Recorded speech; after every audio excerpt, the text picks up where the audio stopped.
আপনার একটা Facebook ID আছে, আপনি কালকাইটা কুম্বুর আনবেন না। কুম্বুর দুদিন আপনার ঘরে আনেন, তাহলে আপনি বাস ছাড়া কিছুই পাবেন না।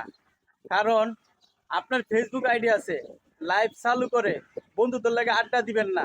লাইভ চালু করে আপনি বাজে কথা বলবেন না। লাইভ চালু করে আপনার আনন্দ মতে খুশিতে নাচবেন না।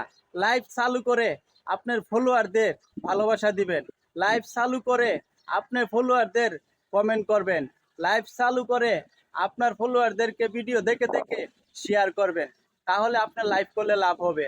আর আড্ডা দিলে আপনার এখন যে বর্তমান ডিজিটাল বাংলাদেশ, বাংলাদেশের লগে ফেসবুক চুক্তি হবে, ওই আড্ডা দিলে আপনার আইডি ব্যান করে দিতে পারে। আশা করি এইসব কথাগুলো আপনারা বুঝবেন। যারা ফেসবুকের মাধ্যমে প্রেম ভালোবাসা আড্ডা দেন, এগুলা কিছুই থাকবে না। সমস্ত জিনিস একবারে বন্ধ করে দিবে। আপনার আইডি বাদ হয়ে যাবে। রিল এবং রিয়াল রিয়াল থাকতে হবে। আশা করি বুঝতে পারছেন।